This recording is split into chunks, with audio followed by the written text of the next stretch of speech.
Okay, our technology is working. We're ready to begin, Mataji. Hare Krishna, everyone. Happy to be here today with all of you. And today we'll be covering chapter 12, the birth of Maharaj Parikshit. Very nice chapter.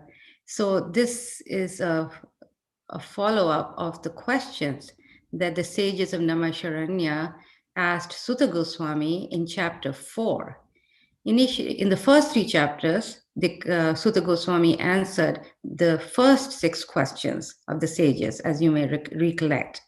Then in chapter 4, they asked further questions from Sutta Goswami. And one of those questions was about Parikshit Maharaj.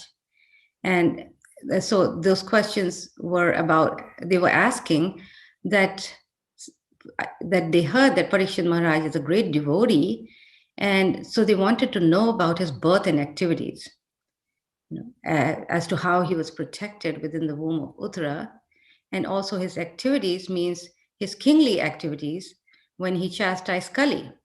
So they wanted to know about that.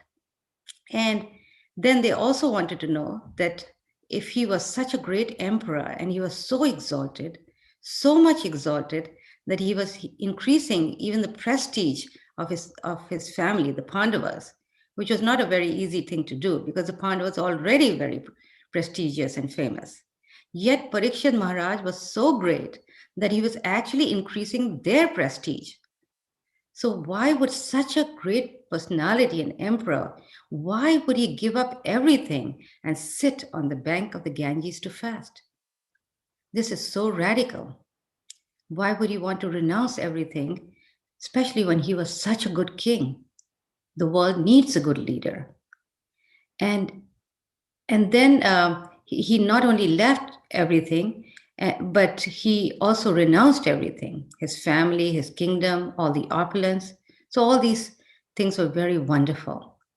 So the sages, they were asking these questions in chapter 4. Now, between that and now, we've seen a lot of things.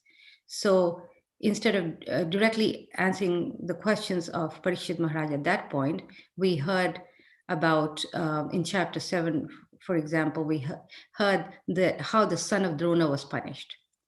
Now, why are we hearing these stories? Ashwatthama being chased by Arjuna after he killed the 5 sleeping sons of Draupadi, and also then later Arjuna catches him and brings him before Draupadi, and how they were there were 2 opinions as to whether he should be killed or not killed. So in this way, and then we heard the prayers of Queen Kunti, where she besieges the Lord not to leave her.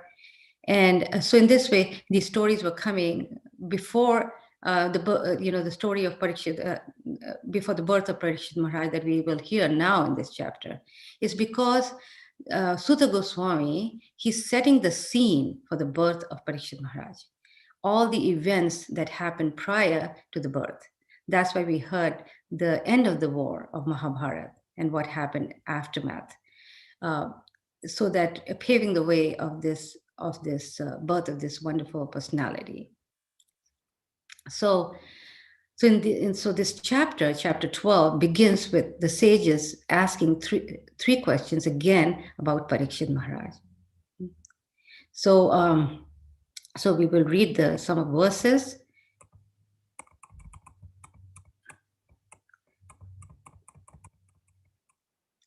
So the first text, the first slide. Shonaka uvacha ashwathamno Parshtena Brahma Shishno Tejasa Uttaraya Hato Garbha Ishana Jivitaha Puna.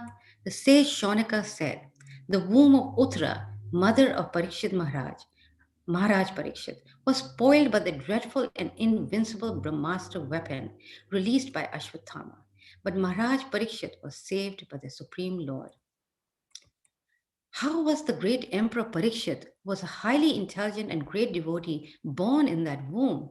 How did his death take place, and what did he achieve after his death? We all respectfully want to hear about him. Maharaj Parikshit, to whom Shukadeva Goswami imparted transcendental knowledge. Please speak on this matter.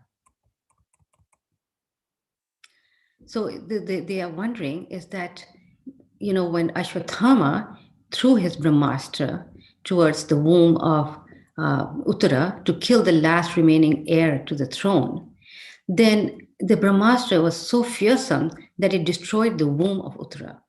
That's what it says. So in that womb, which was totally destroyed by this Brahmastra, how did Parikshit Maharaj take birth in that womb? And also, if Krishna, why he was, if he was protected within the womb, why was he not protected towards the end of his life when he was cursed to die in 7 days? Okay. So in this way, they're questioning that if he's protected, he's such a great devotee that even at his birth he was protected by the Lord. Why was he not protected later on?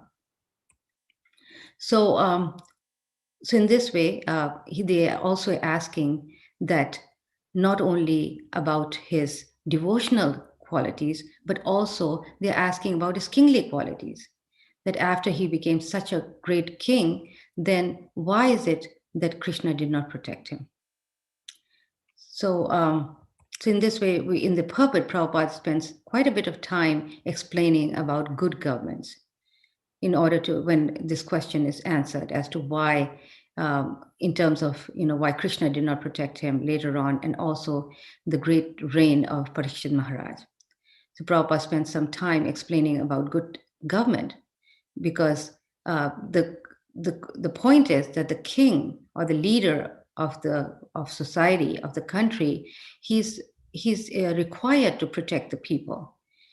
Both defense, in way of defense from other enemies, but also in way of defending, helping, giving them a prosperous life. Because if a person is afraid and dissatisfied all the time, what chance do they have to practice Krishna consciousness? Because the mind is very disturbed. So the government of Parikshit Maharaj was both good materially and spiritually. So in this way, he was, he was protected by Vishnu. So in our next slide, we're going to hear about how King Yudhishthira's reign was exemplary. So before Sutta Goswami describes about Parikshit Maharaj and his qualities, because that was the next part of the question. What about his qualities? And so, his activities. So before that, we hear about Yudhishthira Maharaj's reign. Why was he so exemplary?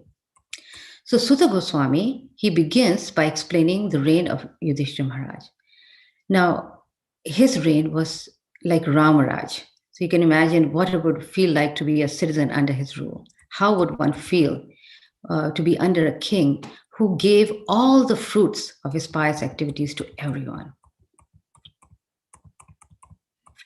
So in the purport, Prabhupada explains how Maharaj Yudhishthira, who was a personality of goodness, he wanted everyone under his administration, especially human beings who have better developed consciousness, to become devotees of Lord Krishna, so that everyone can become free from all the pangs of material existence.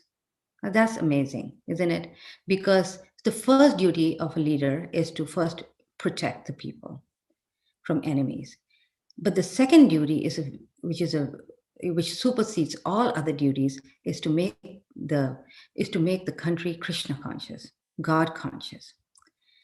And so, because they knew that if the people were God conscious, there would be no problems in the kingdom. People would be satisfied, and also they would go back to Godhead, which is really the duty of a leader, is to make sure that everyone under his rule is Krishna conscious, just like it's the duty of a parent to make sure that the children are good devotees. So Maharaj Yudhishthira was personified goodness, and he knew perfectly well what was good for the citizens. And how was this? It's because he was not greedy. his principles were not based on his own satisfaction, on his own sense gratification. It was amazing. As a king, as an opulent king of the entire planet, he had no personal ambition, and there was no place of sense gratification because all his senses were engaged in the loving service of the Supreme Lord. And he was generous, he was not selfish, he was continuously serving Krishna. So in the next slide, it's a side point that I thought was very interesting, which is the purport of text 6, where Prabhupada explains it very nicely that even though everything was there, everything in the material world may be very prosperous, still people are hungry. So he writes that how the whole material world is full of hungry living beings. Now this hunger, he writes, is not for good food, shelter, or sense gratification. One thinks in today that the dissatisfaction is due to the fact that there's not enough of this or that, enough housing or enough, avenues for sense gratification. This is how people think, food, shelter, defense. Of course, one needs that, but this is not where the hunger lies. One can give everything to a person, but still he's going to be upset and dissatisfied. And we see that even in the richest countries of the world, there is hunger. The people are still dissatisfied, both the rich and the poor. It's because the hunger is for spiritual satisfaction, and which is misrepresented by material hunger. But so what the foolish leaders, they cannot see that, Prabhupada writes. So therefore, they are making a mess of it. They're trying to increase all types of material facilities, and people are getting more and more dissatisfied. So the hunger is for spiritual food, spiritual shelter, spiritual defense, and spiritual sense gratification. And how can all this be obtained? Is in the association of the Lord and his devotees. So Maharaj Yudhisthira, because he was completely engaged in devotional service, his hunger was satisfied. And Prabhupada gives that the example of how when one is hungry and one eats, one is completely satisfied. In the same way, when one worships Krishna or remembers Krishna, one is satisfied, and the needs of the body become and sense gratification become less and less. Maharaj Yudhisthira was such a great liberated soul that for him there was no pleasure for a great kingdom, good wife, obedient brothers, happy subjects, and a prosperous world. And we see that, in chapters, we'll hear about that in chapters 14 and 15, how they leave as soon as they heard that Krishna had left this planet. Even though they had everything, they finally won the war, and they were, people who supported them. They had conquered all the enemies.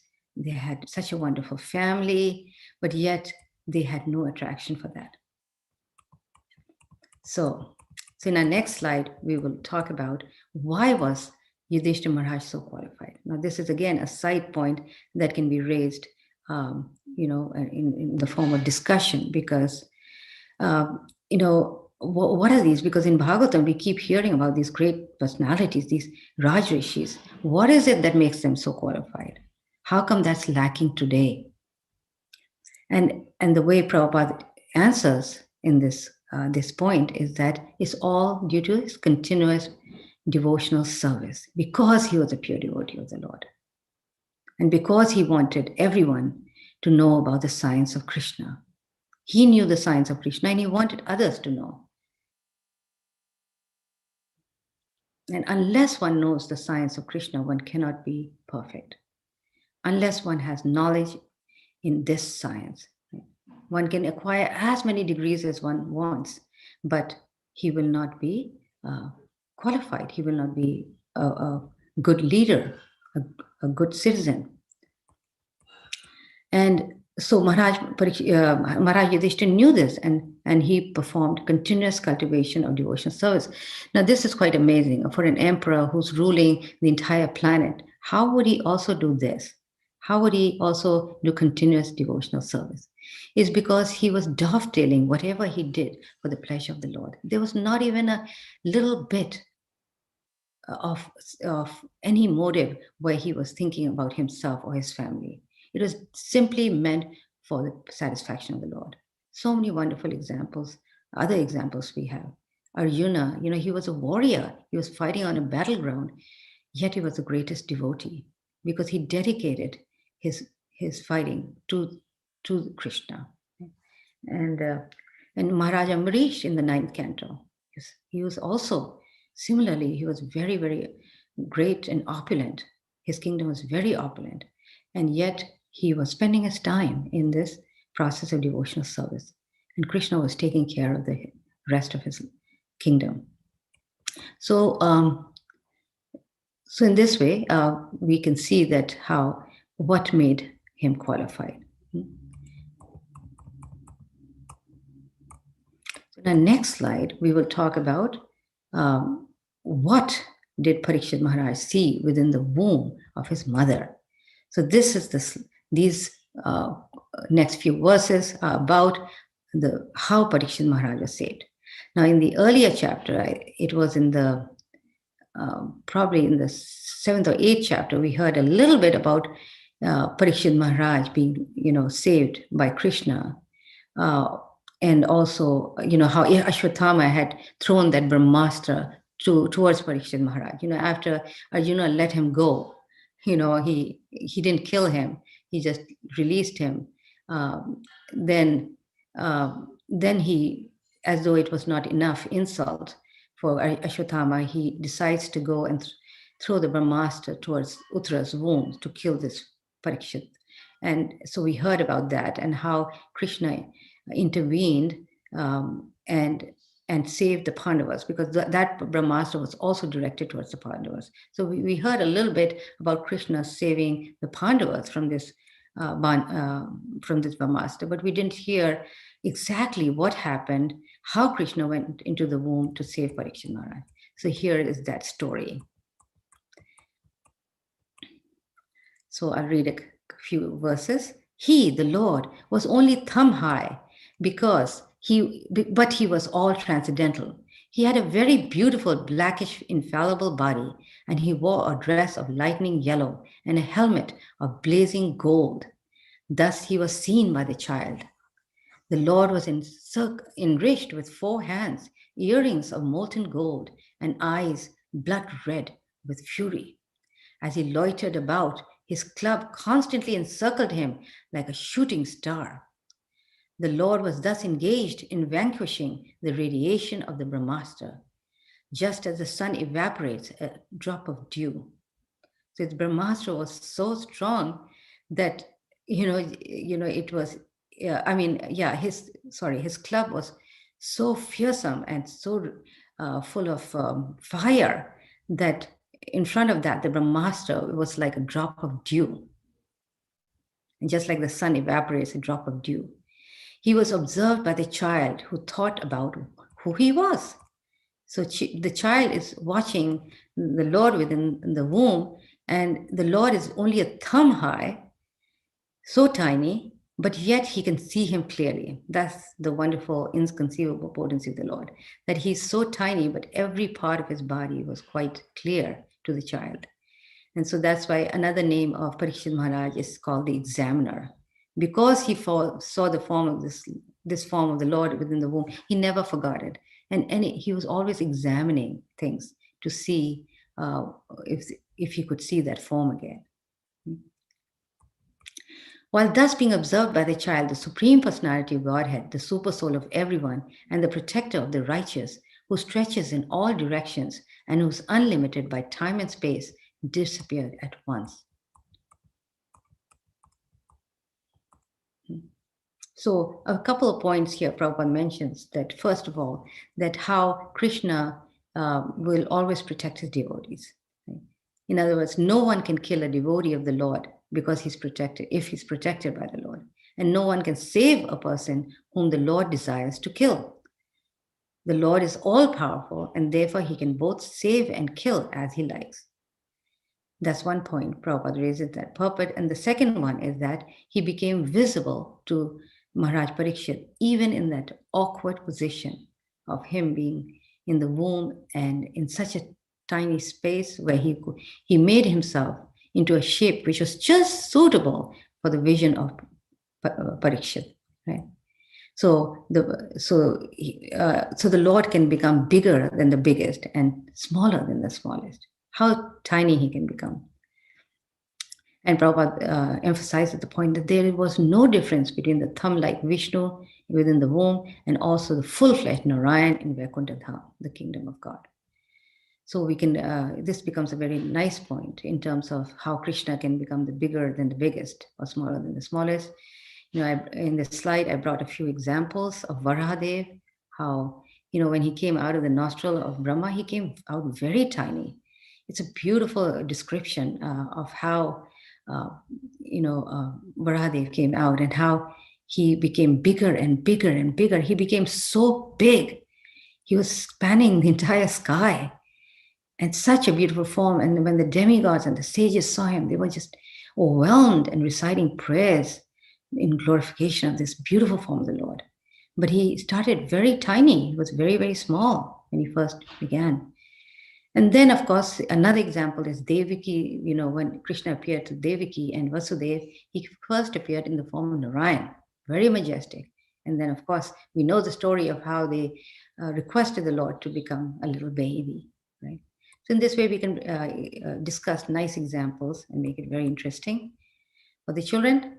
And in the next slide, we will talk about another side point is that Prabhupada mentions, is how can we see the Lord? So Parikshit Maharaj saw the Lord within the womb. So he's a great soul. But how can we see the Lord? This is very amazing how, we are always, as readers of Srimad Bhagavatam, we are so encouraged, you know, where we feel, okay, well, we may feel sometimes that these personalities are so out of the world and so amazing, you know, what are we? What chance do we have? But many times, you know, the Acharyas and Srila Prabhupada brings home the point, no, we can also see the Lord. And, in another purport, Prabhupada mentions that how, he actually quotes Jiva Goswami, where he said that every child can become a Parikshit, because if he were just to be trained well, you know, just like Parikshit was such a, great soul, he was trained by his wonderful Pandava family. In the same way, every child, if she or he is trained well, then can also become like Parikshit. So in this same way, we can always bring together the point, bring home the point that no, this is also available to us. We can also see the Lord through the Archa Vigraha, so the deity form, which is not material, because Krishna, by his causeless mercy, he enters that material element to give us the opportunity to see him and to serve him nicely and to approach him. Krishna is so kind that he accepts that service from us. And of course, Prabhupada brings the point that is all spiritual. Even the Archa Vigraha is not a material form. It is an all spiritual form of the Lord, which is meant to be seen by the material people, devotees in the material world who haven't developed spiritual eyes. So therefore, we should never consider, even though the elements are material, but yet the form is spiritual because Krishna is there. If we love and serve and love him serve him with love and devotion. Because for Krishna, actually, there's no difference between matter and spirit. But for us in this material world, there is a difference between matter and spirit.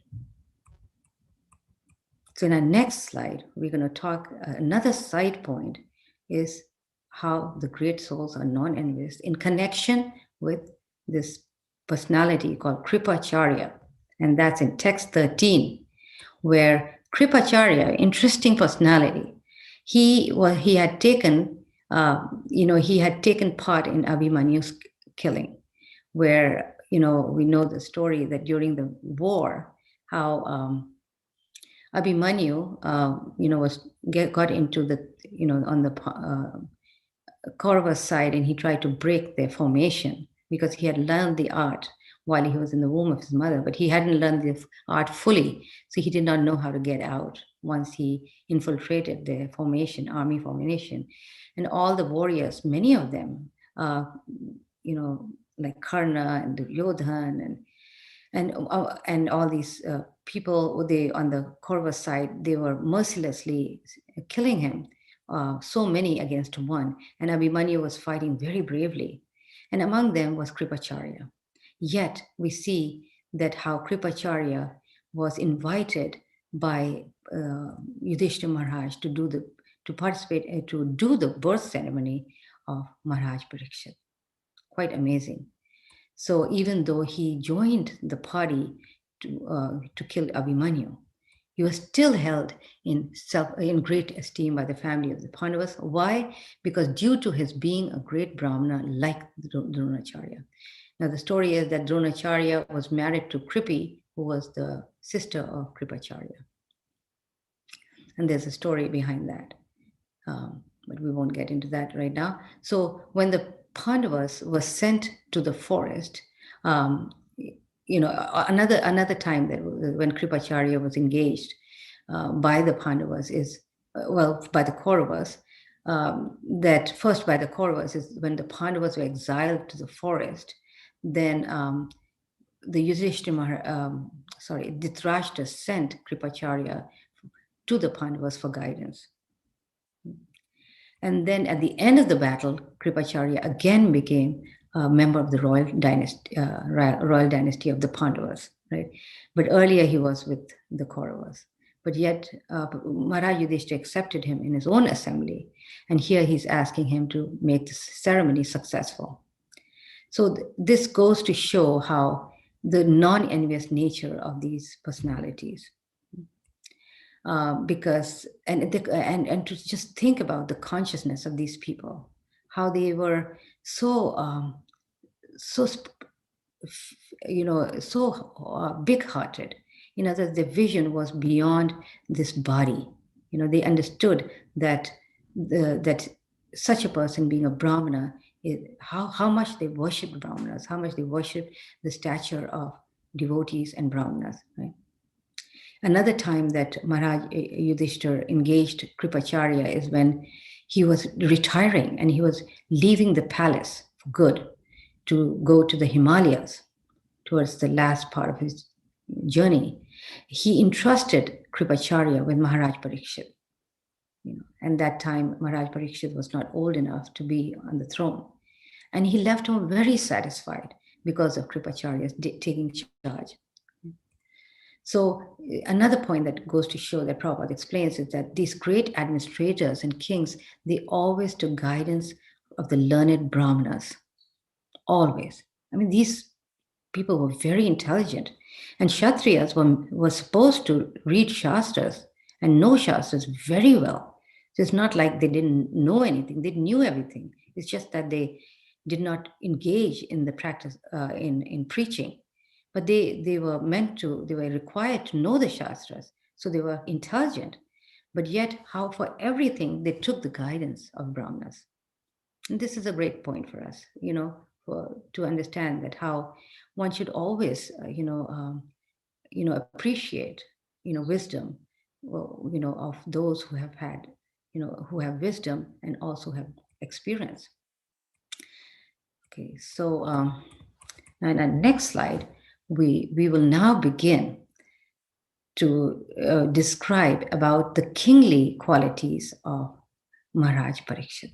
We've been hearing about his devotional qualities, how he was protected. He must be such a great personality because he was protected by the Lord. And somebody who's protected within the womb, there's no question that he's such a great devotee of the Lord. Right?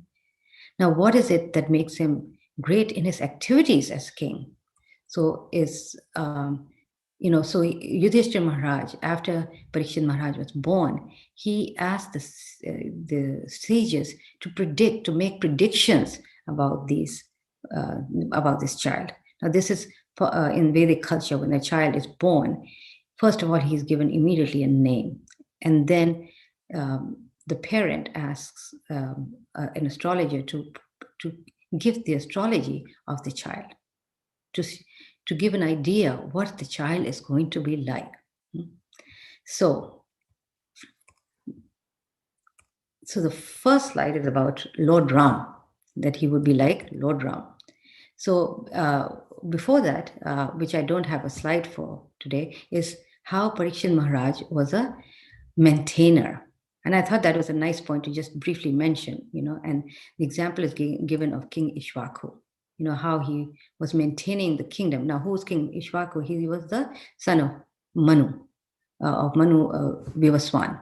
So in this way, he was maintaining, and these saintly kings in the parampara, they maintained everyone, not only the humans, but also the animals, everyone. And because they considered every living entity as their praja, as under their protection. And that is a very important point to remember, is that how these great souls, their distinctive feature was that anybody under their rule was protected. There was, in the 10th canto, there's a story about a Brahmana whose son died prematurely. And he was very upset, and he went to King Ugrasena, and he was complaining that he said, "You are a fake king. How is it that my son has died prematurely? It's because of your faulty rule, because of your faulty character." And of course, the story goes on that how Arjuna, took a vow and to do something about that. So in other words, these kings were so wonderful that nothing went wrong in the kingdom. And if they did go wrong, then they took full responsibility for that. So in this way, they maintained all the citizens in a very nice way. So this slide, of course, we are talking about Lord Ram, how Lord Ram was true to his promise. Now, Lord Ram, he was coronated the king by Dashrath. And there was a big joyous celebration because everybody wanted him. Due to his wonderful qualities, everybody wanted him to be the king. But right after that, we hear about how Kekai, she devised a way of getting Lord Ram out, exiled, so that her own son, King Bharat, can become king. And when Lord Ram heard that, and Dashrath, of course, we hear how heartbroken he was. But when Dashrath, he was a very ideal person, and he was true. He had to keep his word, because this promise was made to Kekai long time ago during battle, during some war. And he had to keep his promise. And when he told Lord Ram, then he immediately, without thinking, he carried, helped his father keep his promise and never looked back. And he went and he left, even though he had everything, even though the entire kingdom wanted him. So in this way, he was true to his promise and showed very ideal character in every way. He's an ideal king, brother, husband, and also a great king. Right? So in the next slide, we're going to talk about how Sutta Goswami compares Maharaj Parikshit to the name, how he was like Bharat. Now there's 3 Bharatas in history, and Prabhupada mentions that. One is the Bharat that I just mentioned, was the brother of Lord Ram. Then Bharat, the son of King Rishabdev, and who from whom the name Bharat Varsha, the name for India, comes. And Bharat, the son of Maharaj Dushyanta. These 3 kings, these 3 Bharats are very famous. Now we have heard about the first 2, but Maharaj Dushyanta, we may not be very familiar, but Prabhupada writes how he was actually also very, very famous. And he gives a little bit of that story here, how he was, he was the son of Maharaj Dushyanta and Shakuntala, who was a very beautiful woman. How Maharaj Dushyanta fell in love with Shakuntala in the forest, and Bharat was conceived. And due to some curse by Kanva Muni, Maharaj Dushyanta, he forgot about Shakuntala, like he practically left her and the child in the forest, and he went away. So the child grew up just with the mother in the forest, and how even in his childhood, the child was so powerful that he challenged the lions and elephants in the forest and would fight with them, just like little children would fight with cats and dogs, would play with cats and dogs. Right? So he was so strong. Prabhupada writes how he was even stronger than the modern Tarzan. Right? So, so there's a description. In other words, Parikshit Maharaj's prediction is that that he was going to be a very powerful leader, like Bharat, the son of Maharaj Dushyanta. And then we also mentioned about Arjuna, how he will be a great hero like Arjuna, a great bowman as Arjuna. And we know the story of Arjuna as the son of Kunti Dev, and he was the son of Indradev actually, and Kunti, and how he was very, very brave, and we hear so many stories about his bravery, how he won Draupadi, by hitting the fish target so successfully, and he was so great that even at birth there was air messages which proclaimed his greatness. One point that Prabhupada mentions, which is we may not know the story of how Arjuna, how he was one time visiting the heavenly planets. So basically he was visiting Indradev, his father, and Indradev, being very happy, he gave him his weapon, Vajra. But along with that, he also wanted to entertain him. So he had Urvashi go to him, and Urvashi she is one of the most beautiful Apsara in the heavenly kingdoms who entertains all the demigods. And so Urvashi became very attracted to Arjuna because he was the best of all humans. And so she approached him, and Arjuna, refused, and he closed his eyes and said that you're just like my mother, just like I would see my mother, Kunti. You're just like my mother. And so, the reason is because Indra was his father. So in this way, we see the high character of Arjuna, how he was able to show so much character as a great leader. And of course, we don't see that today, right? So in our next slide, the sages, they predict the Parikshit Maharaj as being strong as a lion and giving shelter like the Himalayas. I was thinking this is a very nice way to explain to the children the qualities of Parikshit Maharaj. This is very interesting, very descriptive. So how the child will be as strong as a lion. What are the qualities of a lion? The qualities of a lion is that he's very strong. When he chases an enemy, one can take it for granted he's going to overcome that enemy. Right? So he never loses. He's always winning in his chase. Right? So in the same way, the leader should always be similarly, always successful in his chastisement of bad elements. He should never fail in his duty of chastising an enemy. And why is he compared to the Himalayas? Because the Himalaya mountains are famous for giving shelter, for having all kinds of richness.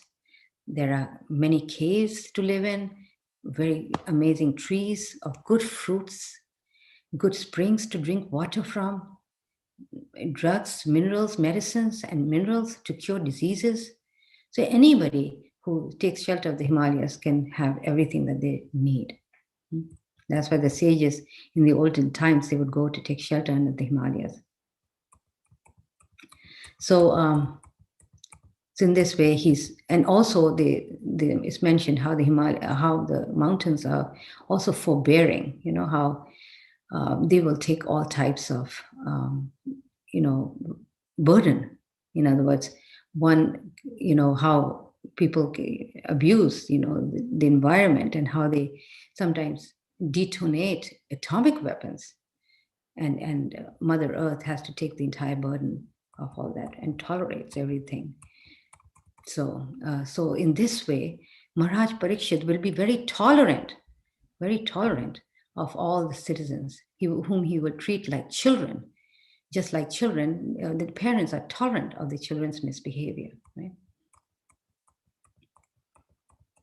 And also mentioned that how he will be like his grandfather, Yudhisthira, or Brahma in equanimity of mind. And we know that about Yudhisthira Maharaj. He was always so equipoised, and also dependable. And he will be munificent, like the Lord Shiva. We know that how Lord Shiva is known as Asutosh, which means he's very, very merciful. And then, of course, in our next slide, we're going to talk about how Parikshit Maharaj was predicted as a great donor like King Sibi, and also generous like King Rantideva. So the story of King Sibi is so attractive to children. It's found, in the Mahabharata. Actually, it's mentioned in the Mahabharata. But Prabhupada here in this purport of 24, he gives the story of Sibi and how Indra, he assumed the form of a falcon, right? And Agni became a pigeon, actually. And how they wanted to test him. They wanted to test the king of his, how charitable he would be, because he was known like that. And so the dove, the eagle, the falcon, he approached the king and asked for refuge. And the pigeon, he asked for refuge. So the little pigeon is flying, and the eagle is chasing the pigeon. And so the pigeon takes shelter on the lap of King Sibi as he was sitting there. And the eagle is behind him, and the eagle asks the king to let go of the pigeon because that's his food. Now King Sibi is in a big bind because here he cannot deny the eagle his food because that's his food, but at the same time he's taken a vow to protect everyone, including animals and birds. So how is he going to solve this problem? So the king said that, I have given a promise to the pigeon to save its life, and therefore he cannot give in to his demand. Then the falcon, he asked the king to give up his portion of his flesh to be equal in weight of the pigeon, and so that would satisfy his need for flesh. And the king agreed. King Sibi agreed to do that, and he began to cut a portion of his thigh and weighed it in the balance against the little pigeon. Now that should have been enough, right? After all, pigeon is not very heavy, right? But miraculously, the weight of the pigeon was greater. Then the king proceeded to cut other parts of his flesh from his body, portions of the flesh from his body, and weighed them in balance. Still, it was found that the pigeon was heavier in weight. Right? Finally, the king placed himself in the weighing scale and offered himself his whole body to the eagle. So when this climax reached, the falcon or the eagle, he assumed its real form as King Indra, and he praised the king for his heroic sacrifice and for the sake of the pigeon. And they said, "Dear king, your fame will last so long as the world lasts." So this is a very unique story for our children in many, many ways, that how a person should entertain love towards all living beings. And this is the nature of a pure devotee, how he doesn't see anybody lesser because he sees the soul within everybody, So about Rantideva, a little brief description about him. Prabhupada mentions in the purport how one time he was fasting for a very, very long time, many, many thousands of years. And then he finally decided to break his fast. And just about when he was sitting down to break his fast to eat, a Brahmana came in and asked and said that he was hungry and he needed some food. And Rantideva gave a portion of his food. And then I believe more and more people came to ask for his food. And he kept giving away all his food. Finally, all his food was gone. And then someone came to ask for water. I'm not sure, maybe it was a dog or something. But Rantidev gave the water also. So he had no water, no food. So in this way, he was also tested for his, generous and charitable nature, and his able to tolerate. So King Parikshit, little Parikshit is being compared to these great personalities. Now the last slide is how he would be tolerant like Bali Maharaj, and also a staunch devotee like Prahlad. Now we know the story of Bali Maharaj, how he was cheated by Krishna. He came, when Bali Maharaj was doing the sacrifice to gain access to all the heavenly kingdom, then to gain more and more kingdom and more material prosperity, then Krishna came as Vaman Dev to take away all that. And he did this in a very clever way. He asked for charity. And at that time, when the sacrifice is finished, then the person doing the sacrifice must give charity. So Bali Maharaj was willing to give charity to this little beautiful Brahmin boy. And Vamandev asked for only 3 steps of land. And Bali Maharaj, we hear the story of how he was quite surprised. And he said, look, I'm really wealthy. You can ask for so much more. You can ask for so much that you'll never have to worry about anything. But Vamandev said, no, I'll be happy with 3 steps. And of course, with his 3 steps, he took away everything that Bali Maharaj had. And so in this way, he cheated Bali Maharaj. But yet Bali Maharaj was so patient. He did not become angry, right?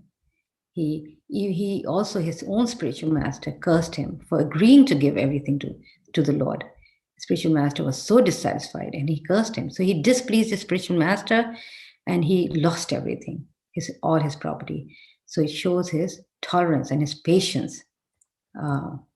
And then a staunch devotee like Prahlad. We know that how, in spite of the fact that Prahlad was tortured and harassed by his father and who tried to kill him in so many ways,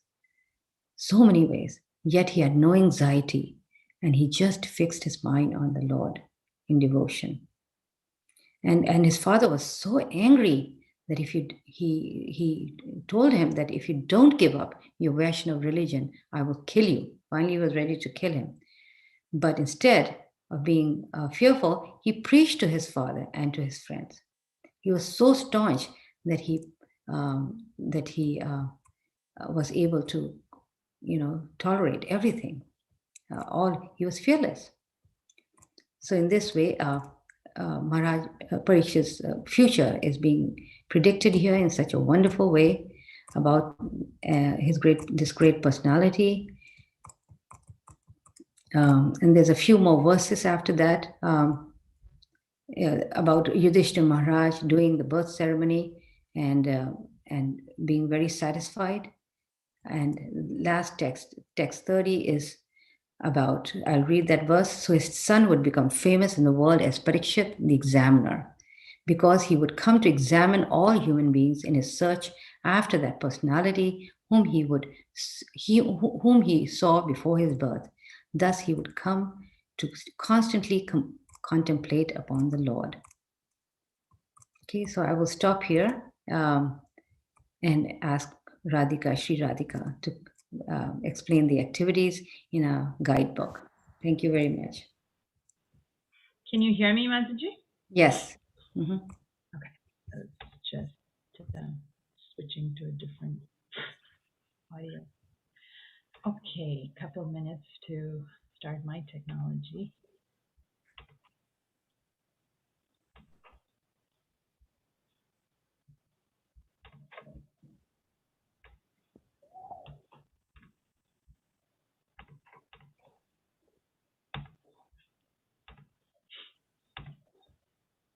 All right. So it's a really wonderful chapter and such a detailed presentation by Mataji. All these presentations are uploaded in that Google Drive. And if you don't have access to it, I've provided it to all the people that join our calls.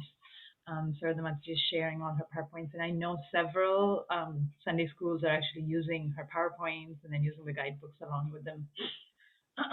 So thank you for sharing these with us.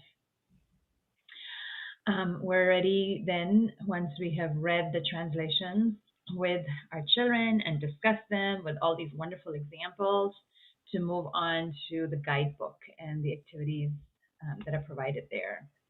So, like every chapter, we begin with a nice story summary with some nice illustrations. Younger children can color these as older children read along with the adult.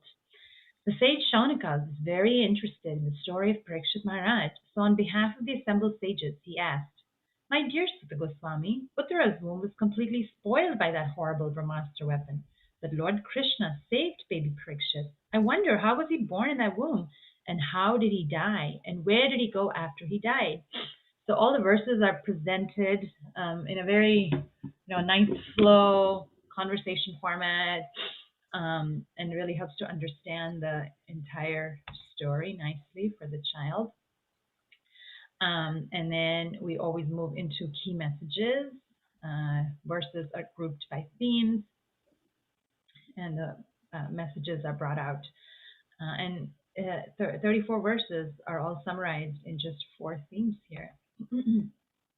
Understanding the story, questions, multiple choice given as a fun way for the child to learn all the sequence of the story as well as the information that is provided. Parikshit means enjoyer, examiner, affectionate. Why was Parikshit Maharaj examining all human beings? A, to find who fired the Brahmastra upon him. B, snake bird. C, bird. So it's a really nice way to get into the story with the child.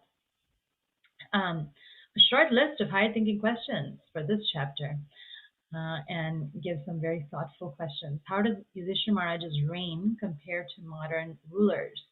For older children, this can be an essay format, or either online or writing in a notebook. And for younger children, perhaps this is more an oral discussion. Research 2 kings, Maharaj Rantideva and Maharaj Sibi. Why are they famous, and what lessons can you learn from their examples? How can you try practically to develop those qualities in your own life? So, very thoughtful question. And then we move into activities, action activities to get you moving. First one is practice your archery skills. So this one is to create your own bow and arrow, and it's just really fun for the child. A long stick, one shorter stick, string, sponge, paint, and a large sheet of paper, glue, and scissors. And then the child makes the bow by making a groove at either end of or both ends of the long stick, and then attach some string, and then make the point of the arrow sharp, and then cut the sponge into a triangle shape and make a spongy arrowhead so it doesn't hurt anyone. So this is a really fun activity, since there's mention of Arjuna being a great bowman and Maharaj Parikshit being very chivalrous. An activity to chant the qualities of Maharaj Parikshit's song, which is given in resource 1, while jumping, while doing jump rope or skipping. The qualities of Maharaj Parikshit. The song is, there was a wise old sage, he looked at Parikshit and he could see. What could he see? That he'd maintain all. Like King Ikshvaku, Ikshvaku, Ikshvaku, like King Ikshvaku, son of Manu. There was a wise old sage, he looked at Parikshit and he could see. What could he see? He could keep his promise like Lord Ram, Ram, Ram, like Lord Ram, son of Dashrath. So all the examples that Mataji talked about that are given by Prabhupada in the purport and in the verses themselves have been put to a really sweet song. There was a wise old sage, he looked at Parikshit and he could see. What could he see? He will give in charity. Like King Sibi, Sibi, Sibi, like King Sibi of Ushinara. There was a wise old sage, he looked at Parikshit and he could see. What could he see? He'd be a great bowman, like Prince Arjuna, Arjuna, Arjuna, like Prince Arjuna, son of Pandu, and so forth. With munificent like Shiva, resort of everyone like Narayan, magnanimous like Rantideva, religious like Yayati, patient like Bali, and staunch devotee like Prahlad. So you just follow that rhyme. And the way we did it was I would say some parts, and the children would say some parts. So I would say there was a wise old sage. He looked at Parikshit and he could see, and then the children would say, "What could he see?" And then I'd say, "Then he'd maintain all like kings." And then they had to guess, so this way they memorized. He'd maintain all like king, and then they would respond, Ikshvaku, Ikshvaku, Ikshvaku, like King Ikshvaku, son of Manu. So this way they were trying to remember from this chapter, when I would say he could keep his promise, like Lord, and they would say Ram, Ram, Ram. So they were trying to remember which quality of Parikshit Maharaj was compared to which personality. He would give in charity, I would ask, like king, and they would have to respond, Shibi, Shibi, Shibi. So it's a nice way to learn these great personalities and learn about their qualities. Analogy, very nice analogy given in text 4. Those who are busy rendering service to the parts and parcels, leaving aside the whole, only spoil time and energy as one does when watering the leaves of a tree without watering the roots. If water is poured on the root, the leaves are enlivened perfectly and automatically. But if water is poured on the leaves only, the whole energy is spoiled.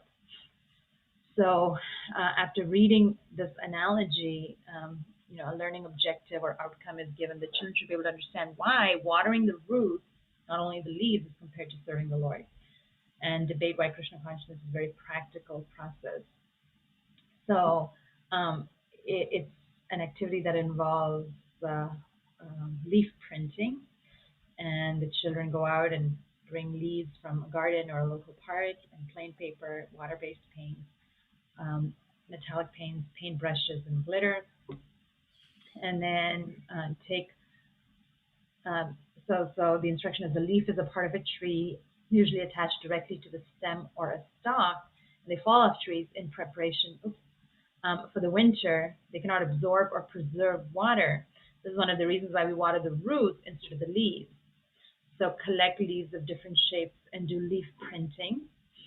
And then if ask these prompt questions, if we want the leaves on the tree to grow, do we water the leaves or do we water the root of the tree, and why?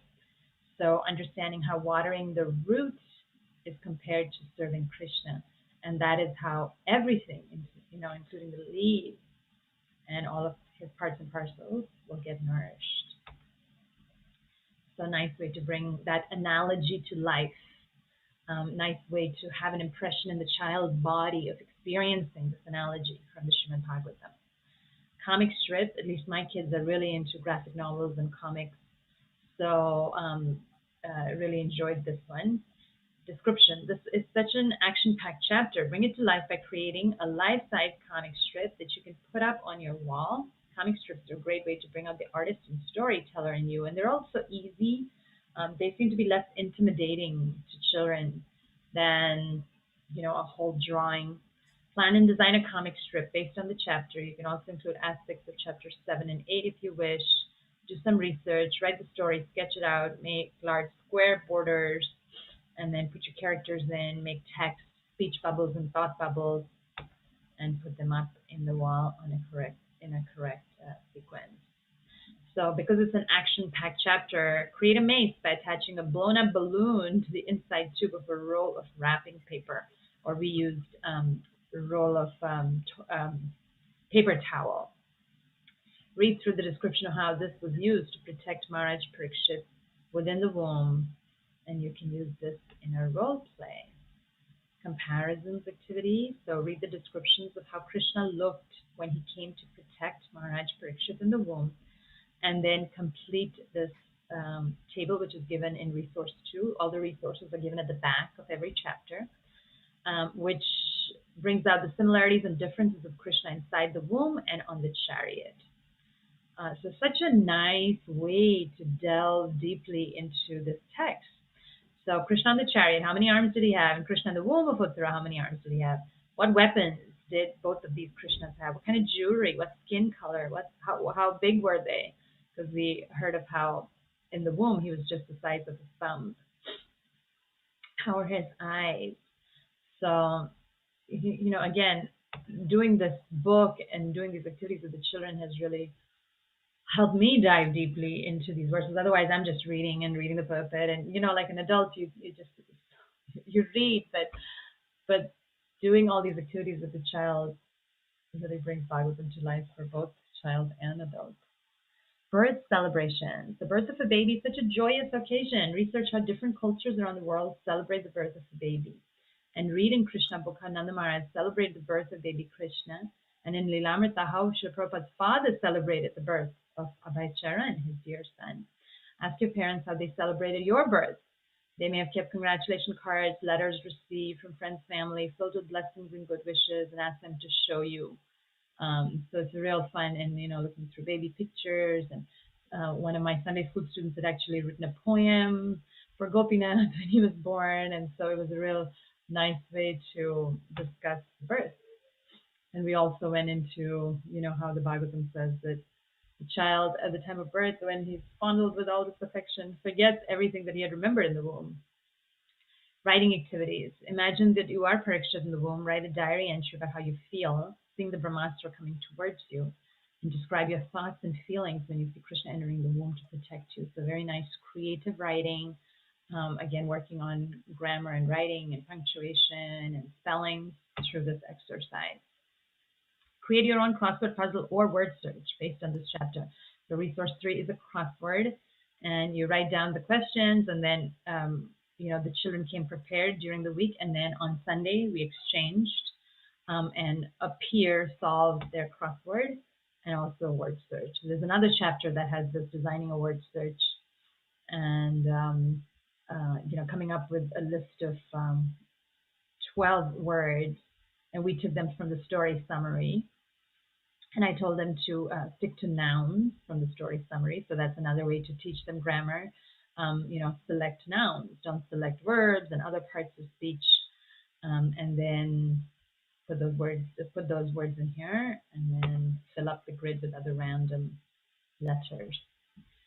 Maharaj Parikshit is such a glorious personality. The sages foretold that he will have some outstanding qualities. Research 5 personalities that I mentioned that are also famous for having these qualities, and think about the type of information that would be useful to know about them, and use the information that you gathered to compile a fact file about these personalities. Design an acrostic poem, so writing Maharaj Parikshit, all the letters, and then listing out his qualities for each of the letters to describe Maharaj Parikshit, magnanimous and so forth. Looking up these keywords to see what they mean. Of course, you wouldn't find some of them like Brahmastra in a dictionary, but others could be found in a dictionary. Gives children the tools to look up dictionary, which now is becoming quite an obsolete skill. More and more children are looking up meanings in online dictionaries and don't have to bother like looking through words alphabetically in a real dictionary. And then, I'm sorry, there was a question in the chat. Go back to where I was. What word fits the clues? So read the clues in the boxes and identify the corresponding word or phrase from the words in bold. So the Pandava family went there to mourn for their dead relatives. They also bathed there. So of course that is the Ganges. She ran up to Krishna for protection when the child Parikshit was in her womb. So that's Uttara. So again, very, very beautiful way to learn the chapter. Krishna saved baby Parikshit, a nice poem. Krishna was about to leave, but Uttara said, "Save me from this fiery arrow. It will burn my embryo." "Oh no, no, oh no, no." The Pandavas prepared to fight, but oh, that arrow was such a sight. So Krishna used his chakra to save the Pandav brothers. "Oh yes, yes, oh yes, yes." Then Krishna went inside the womb, but there wasn't so much room. So he reduced the size of a thumb, and baby Parikshit saw him come. "Oh wow, wow, oh wow, wow." He saw Lord Krishna with 4 arms, swinging a club in his palms. It looked like a shooting star, and baby Parikshit had no scar. "Oh, Hare Krishna, oh Hare Krishna." So you can tell, this is probably for younger children. And there are varieties of activities enough to engage the younger and the older alike, or all and everyone in between. And answers given at the end of the chapter to the questions that really have a set answer. Most of the questions in this chapter are kind of free-flowing, and many potential answers are possible, and therefore the list of answers is quite short. It's only for 2 of the exercises, understanding the story and the keywords. So these books are available via Amazon and Golden Age Media. That's all I have. So I'm going to allow participants to unmute themselves. Feel free to turn on your video to ask questions. And we already have one question. Oh, Ankur Prabhu is here, back from Vrindavan. Did you get some Vrindavan dust for us? Okay. We have a question. We'll start with Satya Mataji. Hare Krishna. I just have one question. When I read in verse 24 about King Rantideva, the last sentence or the paragraph of his description, quote, he's one of those pious kings whose names I remember in the morning and evening, end quote. Are they included in some prayers? So I guess she's asking if, there's some particular prayers in the Bhagavatam where Rantideva is included in those prayers. I'm unaware. Yes. No, I'm also unaware of anything like that. Sometimes in the Bhagavatam, for many sections, after completing one story, the author writes in this way that if you remember the story morning and evening, you will overcome so many problems in life. Or so it's all, a lot of the sections are ending like that, meaning to say that how amazing these personalities are, and it's very nice to remember them, when we can. So perhaps you can answer this one, Mataji, from Nitya Kishori, and she's asking, are these books available only via Amazon? Yes, they're only available through Amazon, but in India there's a local publisher who's printing these books, and they are available it is available on Amazon, but they're very, very expensive. For India, I would suggest to go through this publisher.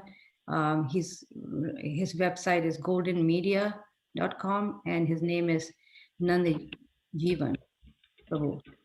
His information is there, right, Radhika? Nanda Gopal Jivan. Yeah. Nanda Gopal Jivan, yes. Yes, and I just sent goldenmedia.com in the chat, Nanda Gopal Jivan, his name, and I'm going to send his WhatsApp number in the chat as well. Yes. And these books are all available with him, they're very, very reasonable. So you can receive them in India like that. But for America, yes, Amazon would be the best way to get them. Or the UK. Or the UK also on Amazon. Mm-hmm. Australia also on Amazon. Many countries, they have these books on Amazon, not just America. And some countries, they may not have it, so one would have to get from a nearby country, have them shipped over there. Now, if somebody orders many copies wholesale, then I can help by, the print on demand company provides an author's discount, so which I can avail of, which gives some more breaks in terms of price on Amazon. So that's only if you have a bulk order. Otherwise, it doesn't make much of a difference to go through me. Okay. Our next question is from our dear friend Shamarupini Mataji from Iowa. Go ahead, please. Thank you, Mataji. Thank you for the wonderful class and the presentation. Mataji, I had a question regarding King Sibi's story. Sometimes the children are more focused on the details, like how did he cut himself? How did he not get hurt? It just diverts you from the main concept of the story, what you want to try to convey. So how do you deal in that situation? Oh, this is natural. Children are curious. They take it more literally, because they think, especially there's a picture you can if you Google it, they have the king actually not having a portion of his thigh there, and it becomes very difficult if you show those pictures. But yeah, so answer those questions is in the way that you actually don't know, how did he do it? But apparently he just used his knife to cut, because these Kshatriyas were fearless. They were totally fearless. We can see it, when we hear about the war of Mahabharata, how they were fighting with each other and how they could tolerate a lot of pain. That's how you explain. They can tolerate a lot of pain.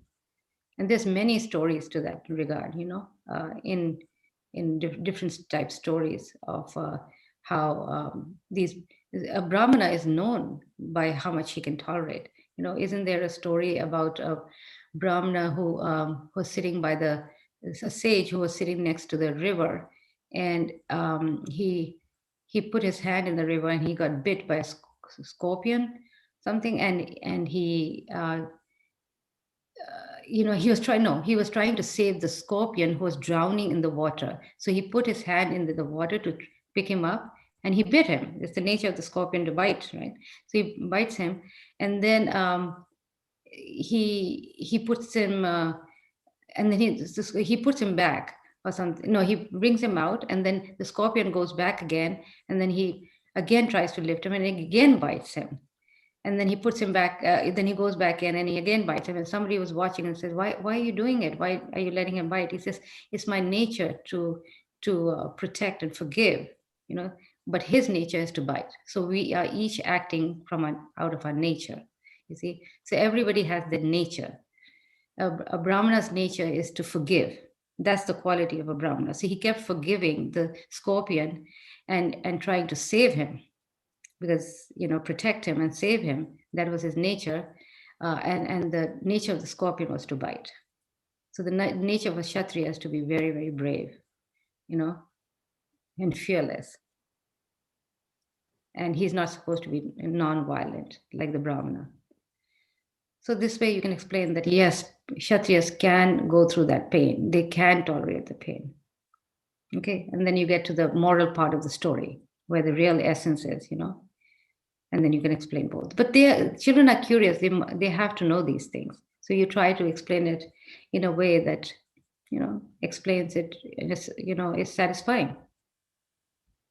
Okay. We can do it. We are not of that nature.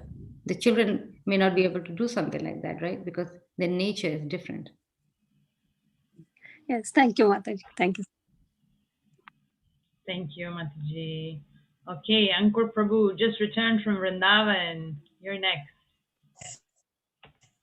Hare Krishna Mataji, thank you so much for this wonderful presentation and the storyline. I was missing the class like when I was Vrindavan last weekend, so I missed the classes.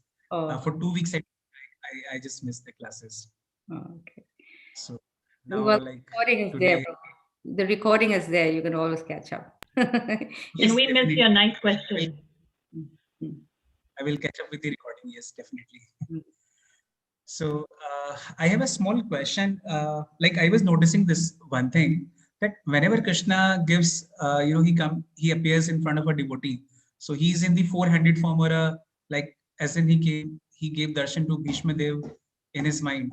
So it was in the four-handed form. Then when it's about Parikshit Maharaj in the womb, so that's again the four-handed form. So why is it that whenever Krishna, appears in front of a devotee, and whenever it's considered to be a special darshan of the Lord, so it's in the four-handed form and not in the two-handed Murli Manohar form? So, I mean, that was a little question. It's my question, like not even the kids ask this. Yeah, good question. Well, in terms of Bhishma Dev's worshipable form of the Lord is Narayan. That was his worshipable form. He went to Vaikuntha. That's where he went. Even though in his prayers to Lord Krishna, he's glorifying the gopis, knowing fully well that how gopis are the highest devotees, how their love of Krishna cannot be compared to anyone else. So, and he glorifies them, and this way he gladdens the heart of Krishna. But the form of the Lord that he worships is Narayan, and this is the form that he wanted Krishna to appear before him before he left his body. Okay, but at this, we see him. His form of seeing, he also had Virya Rasa relationship with him, where chivalrous relationship with Krishna, where he wanted to see the Lord in this fighting spirit, as a charioteer driver, of Arjuna. So that form also attracted him, and this is the form of the Lord in the battle. That's what his attraction was. But his form, ultimately his destination was Vaikuntha. Okay, so like that. Now, in terms of Parikshit Maharaj entering, now, this is Parikshit Maharaj, where he was at, in terms of his relationship with the Lord, whether Narayan or as Krishna two-handed form, we don't know. I don't know personally. I don't know what was his meditation, his real meditation on which form. But Krishna did show that form, because he really relished the 10th canto and Krishna's, his leelas in Vrindavan. So it's very hard to say. Okay. Yeah. Hare Krishna. Okay, I'm not seeing any other questions. Satya Mataji is very grateful. Thank you for joining. Okay, Archana Mataji, nice to have you back from Arizona. Please ask away. Hare Krishna, Mataji. Thank you again for this wonderful session. So Mataji, this time my question is about astrology. So on one side we see, when you just start practicing Krishna consciousness, like you don't have to look into the stars or all that stuff. And on the other side, we have a lot of devotees becoming Vedic astrologers, and then who kind of will see the children's charts, and then go forward with such predictions and to understand the mood of the child and so on. So I just want to learn from your experience of recommendation, is it is it something that we should be doing, or are there or just focus on devotional service, or what's your experience on that? Yeah, ultimately, Prabhupada explains how astrology is a material science. It's not a transcendental science. It's not a spiritual science. However, because we have these material bodies, we can take help from astrology only on very special circumstances. It's not like we are consulting astrology, and you see that a lot among families in India as well as elsewhere, I'm sure, where they are consulting astrology just about in everything, whether it's, okay, am I going to get this job today or tomorrow, or, how many, children we'll have, or whatever, but this is not Prabhupada's recommendation. He encourages astrology only on very special occasions, and one is the birth time, when I just mentioned in class, when the child is born, they consult astrology to predict the future of the child. And so that is one time. And then the other time that he mentioned is during marriage, when astrology is, a compatibility is checked between man and woman for the purpose of their marriage. He also said that, yes, it was good to, do that. So, and maybe there was a third one I can recollect. So these are the two special times that one can do that. However, sometimes we can't totally depend on that, because nowadays we're not sure how good the astrologers are, and how well they are, they've mastered that art. So we can do that, but at the same time, we should think that this is the bottom line. This is how my child is going to be, and so what's the point, of trying to do something else with him, or no, that we can't. Ultimately, we have to depend on Krishna. Prabhupada said that when we clap a hand, everything that is, outlined on the lines of a hand is wiped away, because Krishna can change everything. So we don't see it as the ultimate, version. We depend on Krishna, and we do our best when we do have to consult, and that's it, So we see in the Vedic culture how Yudhisthira Maharaj consulted astrology, right, at the birth of Parikshit. So these times the astrologers were very, very qualified. And when they actually predicted, it was meant to be true. Right? Even for Prabhupada's parents, they consulted astrology at his birth, and they said wonderful things about him, how he would cross the seas and do these wonderful things. So, so let's not make it totally like, let's not depend on that. But for some guidance or direction, one can take some help, Thank you, Mataji. Okay, Ankur Prabhu, please go ahead.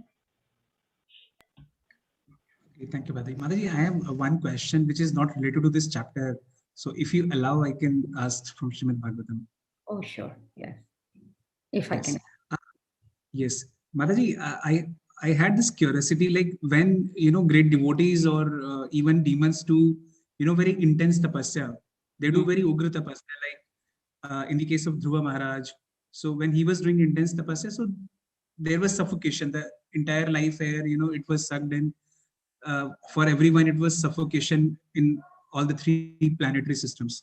Similarly, when Hiranyakashipu was doing that intense tapasya, so some fire emanating from his head, and it was burning all the planets. So when I try to understand this, I get fascinated by this fact, and I try to understand, but definitely need guidance, senior devotees, to understand this. So what is exactly your question in terms of these austerities? Are they proper? Is that your question? Or are they not proper? Or how is it possible? I mean, I don't even able to digest. How was it possible? How is it? Yes. Yes. Yeah. So, well, these people had, great power. When in the case of Dhruva Maharaj, who's a great devotee of the Lord, Krishna gives that power. They could, like Hanuman. He had to cross the ocean. I mean, Lord Ram had to make a bridge to cross the ocean, but he could just cross, fly over, right? And he didn't know that, and he had to actually pray to invoke that knowledge that he actually had the power, to do that. And then once he remembered the Lord, he realized that actually he has the power to fly across the ocean. So in other words, a pure devotee like Hanuman or Dhruva Maharaj, they have these powers. They just don't use it. They just don't use it, but they will only use it during the times of need. And similarly with Prabhupada, he look at what the miracle he did. He just one person, and he changed the hearts of thousands of people, right? So, so this is how we understand that Krishna actually, and they use it only when it's necessary. In the case of Dhruva Maharaj, he was a little child, and he became very powerful just by his devotional service. And Prabhupada writes how he was, due to the power of his devotional service, he could, close the holes of the entire universe where everybody felt suffocated, right? So in other words, in the same way, a pure devotee, by his power of his devotional service, he can control, or change the lives of thousands of people. That's the quality of a Mahabhagavat. Only a Mahabhagavat, when he preaches, he affects the hearts of thousands of people. Whereas somebody lesser than that will affect the heart of maybe, a couple hundred people maybe in their life, or maybe just their temple, like that. But these Mahabhagavats are just, they can control, they can be equally as powerful as Krishna. Okay, so that's how we understand a devotee. In terms of Hiranyakashipu, we know that his austerities was detrimental to him and to others, right? So it was done out of pride.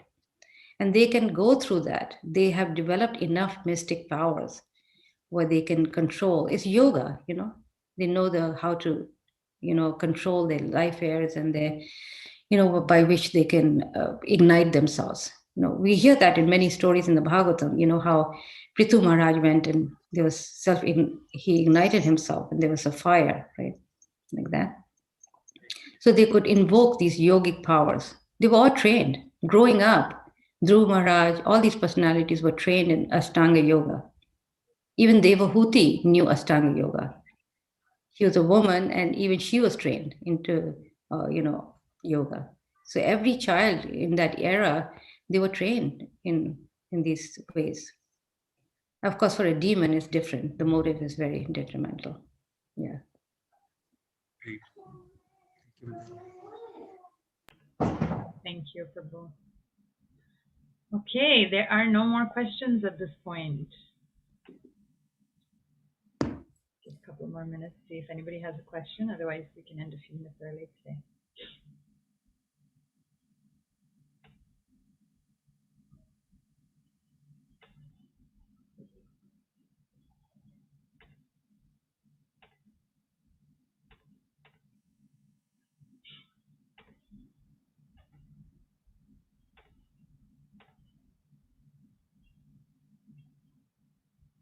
Okay, I'm not seeing anything, Mataji. Perhaps some closing comments and we can end. Thank you all for joining us today. And I look forward to the next chapter. I think it's Dhritarashtra Quits Home.